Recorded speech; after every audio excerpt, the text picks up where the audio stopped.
আসসালামু আলাইকুম রহমতুল্লাহি ওবরকাতুহু। সম্মানিত দর্শক, মে মাসের ১ তারিখ থেকে আওয়ামী লীগের মধ্যে এক ধরনের নতুন উদ্দীপনা লক্ষ্য করা যাচ্ছিল।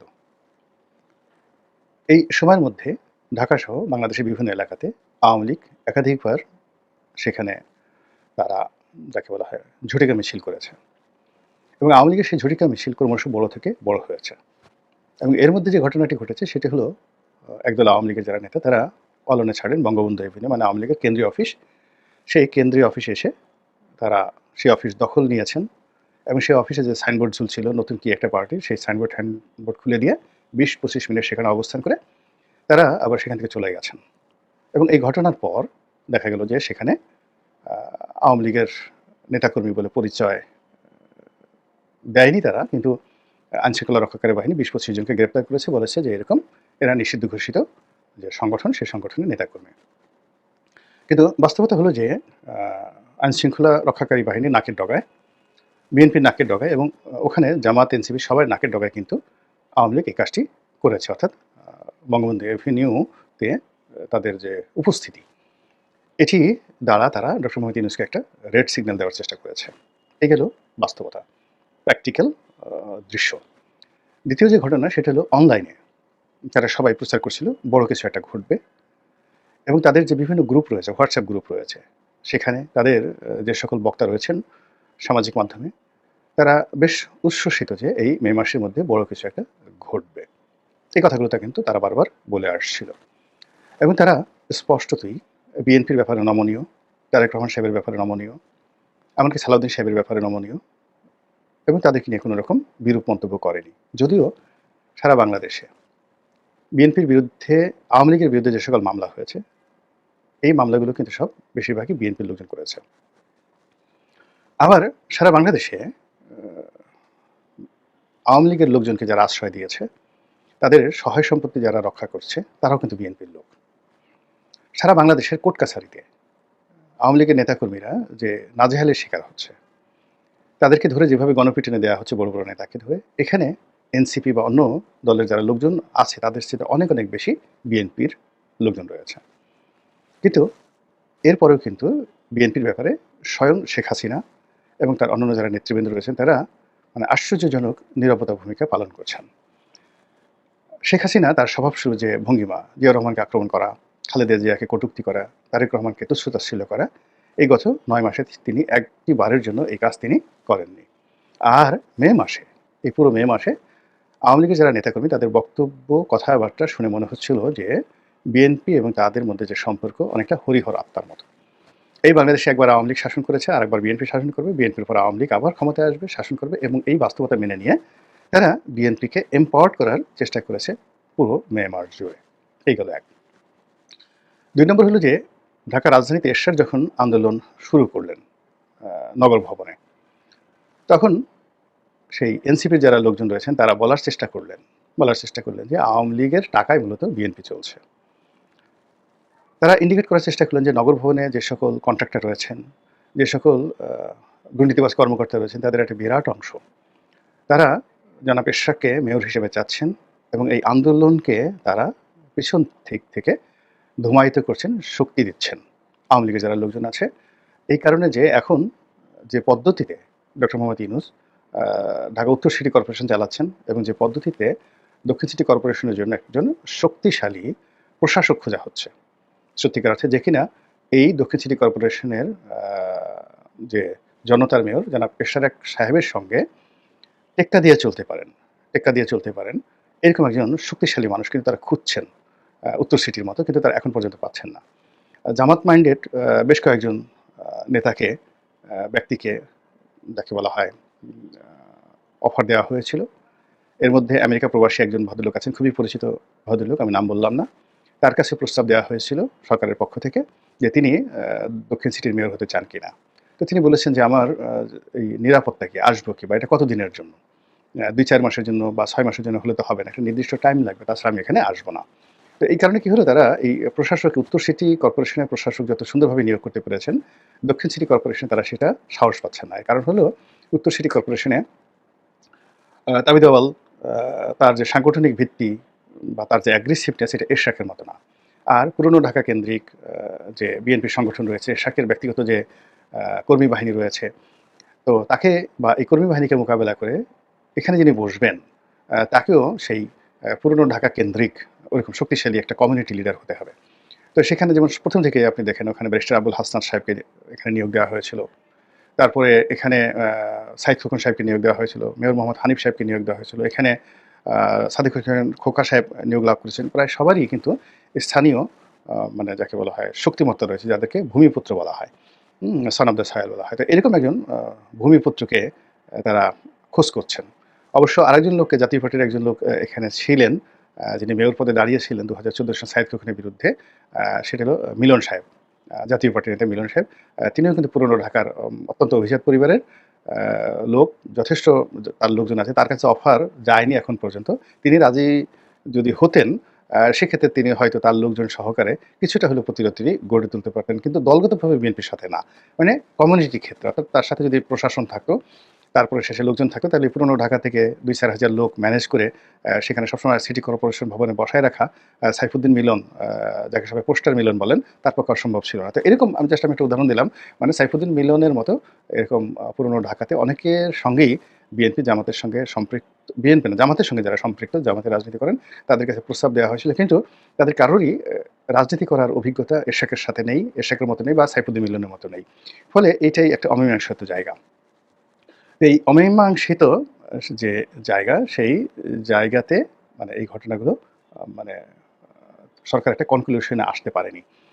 তারা প্রশাসক নিয়োগ দিতে পারেনি এবং সেই প্রশাসক নিয়োগ দিতে না পারার কারণে কি হলো, এই এরশাকের যে আন্দোলনটা, সেই আন্দোলনটা দানা বাঁধলো এবং সেই আন্দোলনটা একটা চূড়ান্ত পর্যায়ে গিয়ে সরকারের জন্য এতটা অস্বস্তিকর হয়ে পড়লো যে সরকার অভিমান করে তারা রীতিমতো তারা কি করলো, ডক্টর মোহাম্মদ ইউনূসকে দিয়ে বলানো হলো বা তিনি বললেন যে তিনি পদত্যাগ করবেন।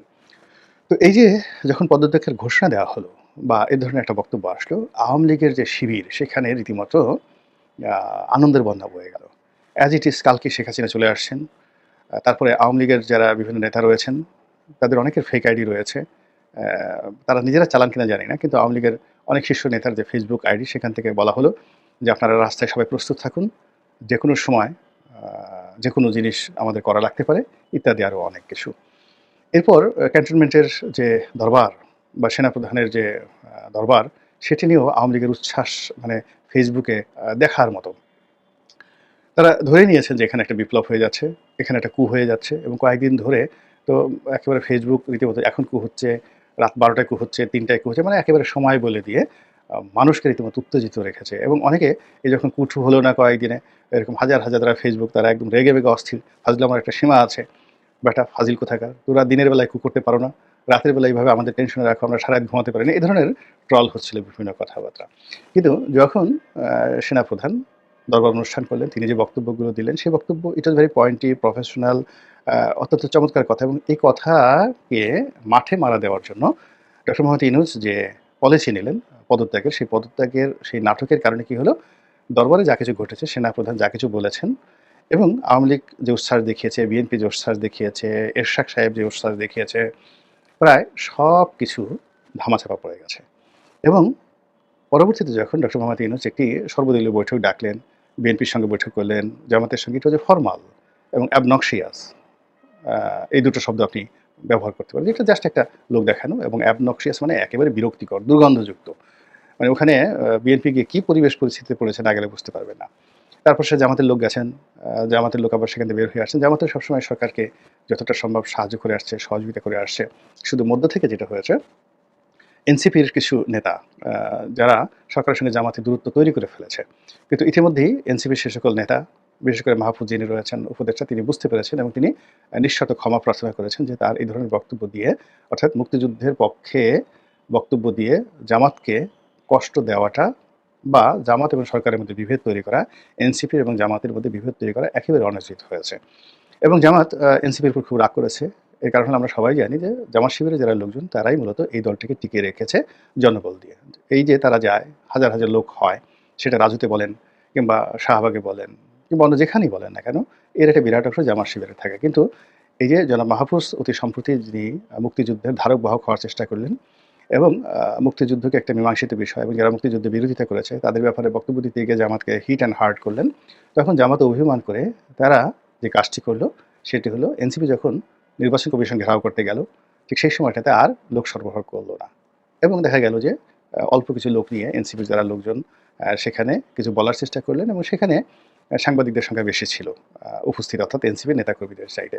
তো এই ঘটনার পরপরই দেখা গেল যে এনসিপির যারা নেতৃবৃন্দ তারা জামাতের ব্যাপারে লয়াল হয়ে গেলেন। সরকারের যারা কর্তা ব্যক্তি তারা বুঝতে পারলেন যে জামাত ছাড়া সম্ভব নয় এবং জামাত রাজার হালে, অর্থাৎ বিএনপি সেখানে গেলেন অনেকটা ফকিরের বেশে, আর রাজার হালে জামাত আবার অভিষিক্ত হলেন যমুনাতে। এবং জামাতের আমির সেখানে গেলেন, তার গলায় সিকিউরিটি পাস নাই, তিনি একেবারে যাকে বলে পীরে কেবলার মতোই তিনি সেখানে সমাদৃত হলেন এবং তিনি সেখানে বের হয়ে এলেন, সংবাদ সম্মেলন করলেন অত্যন্ত কনফিডেন্স। এবং জামাতের লোক আশেপাশে যারা আছেন তারা মিটিমিটে হাসছিলেন তাদের এই বিজয়। এবং জামাতের আমিরের যে সংবাদ সম্মেলন তার সঙ্গে যদি যাকে বলা হয় বিএনপির সমাবেশের বা বিএনপির সংবাদ সম্মেলনের আপনি তুলনা করেন, দেখবেন যে মনে হচ্ছে যে বিএনপির নেতাদেরকে ভীমরুলে কামড়িয়েছে। এরপর সেই ব্যথা এবং বেদনা নিয়ে তারা মাইকের সামনে এসেছেন এলোমেলো, যেটা কখনো দেওয়া হয়নি। এনিওয়ে, তো এই যে ঘটনা, এই ঘটনায় আওয়ামী লীগ একেবারে মুষড়ে পড়েছে এই গত ২ দিনের ঘটনাতে। অর্থাৎ তারা ক্যান্টনমেন্ট থেকে যেটা আশা করেছিলেন, রাজপথে যেটা আশা করেছিলেন, এরশাকের এই আন্দোলনটা থেমে যাবে, ওখান থেকে তিনি উইথড্র করে ফেলবেন, এটা আওয়ামী লীগ আশা করেনি। বরং আওয়ামী লীগ আশা করেছে এরশাক আরও বড় আন্দোলন করবে। তারপর শেষে যে সকল উপদেষ্টাদের পদত্যাগ এরশাকের পক্ষ থেকে, বিএনপির পক্ষ থেকে চাওয়া হয়েছে, এটা আদায় না করে রাজপথ ছাড়বে না। কিন্তু আমি এই যে ভিডিও যেদিন করেছি সেদিন পুরো ঢাকা শহর, অর্থাৎ রোববার দিন, এই যত ঘটনা যা কিছু ঘটেছে শুক্রবার এবং শনিবারে, কিন্তু রবিবার দিন পুরো ঢাকা শুনশান নীরবতা এবং বলতে গেলে সব কিছুই ডক্টর মোহাম্মদ ইউনূসের পক্ষে। আমরা বিভিন্ন কানাঘুষা শুনছি, কথাবার্তা বলছি, তারপর শেষে বিভিন্ন রকম যোগ বিয়োগ করার চেষ্টা করছি, কিন্তু সত্যিকার অর্থে যে স্টিয়ারিংটা, সরকারের যে স্টিয়ারিংটা, এটা এখনো পর্যন্ত ডক্টর মোহাম্মদ ইউনূসের হাতে আছে এবং তিনি এই যে গত কয়েকদিনে তার স্টিয়ারিংটা যেভাবে দুর্বল মনে হয়েছিল এবং যেভাবে ঢাকার মেয়র পদটা নিয়ে এরশাদ সাহেব বিজয়ের দিকে যাচ্ছিলেন এবং অবস্থা দৃষ্টি মনে হচ্ছিল যে শপথ টপথ পড়ানোর কোনো ব্যাপার না, তিনি মেয়র হয়েই গেছেন এবং তার কথা মতোই ঢাকা সিটি কর্পোরেশন চলবে, তিনি কর্মকর্তাদেরকে নির্দেশনা দিবেন। তারপর শেষে আগামীতে এই যে কয়েকদিন আন্দোলনের ফলে সিটি কর্পোরেশন যে ক্ষয়ক্ষতি হয়েছে কীভাবে তিনি পুষিয়ে ফেলবেন সেগুলো নিয়ে তিনি কর্মকর্তাদের সাথে কথা বলবেন। তারপর তিনি তার লোকজন নিয়ে, নেতাকর্মীদেরকে নিয়ে এই কুরবানির বর্জ্য পরিষ্কার করবেন সিটি কর্পোরেশনের লোকজনদেরকে নিয়ে। এই যে তার যে কনফিডেন্সটা ছিল শনিবার দিন সকাল পর্যন্ত, এই কনফিডেন্সটা এখন রীতিমতো উল্টো রিভার্সে ডক্টর মোহাম্মদ ইউনূসের দিকে চলে এসেছে। ফলে সিটি কর্পোরেশনের যে সমস্ত মানুষ, মানে যে সকল নেতৃবৃন্দ, শ্রমিক, কর্মচারী, ক্লিনার থেকে শুরু করে অন্যান্য যে সকল ট্রেড ইউনিয়ন লিডার রয়েছেন, তারা এখন সবাই নতুন আতঙ্কে, চাকরি হারানোর আতঙ্কের মধ্যে পড়ে গেছেন এবং সরকারি যারা কর্মকর্তা এদের বেশিরভাগই দেখবেন যে তারা চাকরিটাকে খুব গুরুত্বপূর্ণ মনে করে এবং কোনো অবস্থাতেই নিজেদের চাকরিকে ঝুঁকির মধ্যে ফেলে না এবং তারা এরশাদের কাছে গিয়েছিল বা এরশাদকে সমর্থন জানিয়েছিল চাকরির জন্য, আবার এখন যদি উল্টো কাজ করে সেটাও কিন্তু তাদের চাকরির জন্য। এই জন্য রাজনৈতিক নেতাকর্মীদেরকে বাদ দিয়ে যে সকল রাজনৈতিক দল সরকারি আমলাদের প্রতি নির্ভর করে তাদের সর্বনাশ হয়ে যায়, যে সর্বনাশ আওয়ামী লীগ এখন পর্যন্ত বুঝতে পারেনি। এ নিয়ে আওয়ামী লীগ তাদের নিজস্ব যারা নেতাকর্মী রয়েছে সেই নেতাকর্মীদের দুর্ভোগ দুর্দশার কথা চিন্তা না করে আগামীতে নিজস্ব শক্তিমত্তার উপর নির্ভর করে কোনো কিছু করার পরিবর্তে তারা এখন যেভাবে ভারতের প্রতি নির্ভর করছে, যেভাবে উত্তরপাড়ার প্রতি নির্ভর করছে, তারা যেভাবে তাদের প্রশাসনের যে সকল আমলা এখনও গা ঢাকা দিয়ে আছে তাদের উপর নির্ভর করছে, যে সকল ব্যবসায়ীরা এখনও বাংলাদেশে বহল তবিয়তে পরিবেশ পরিস্থিতির সঙ্গে যাকে বলে কমপ্লাই করে টাকা দিয়ে, পয়সা দিয়ে, তারপর শেষে চাঁদা দিয়ে তারা টিকে আছেন, আওয়ামী লীগ মনে করছে যে এই ব্যবসায়ীরা আবার তাদেরকে ক্ষমতায় নিয়ে আসবে এবং এই পুরো জিনিসটাতে মে মাস জুড়ে তাদের মনে যে আশার সঞ্চার হয়েছিল সেটি মে মাসের ২৫ তারিখে এসে একেবারে রীতিমতো ধস নেমেছে। এখন আওয়ামী লীগের যারা লোকজন রয়েছেন, আমি আজকের এই দিনে তাদের কারোরই কোনো উচ্চবাচ্য শুনতে পেলাম না।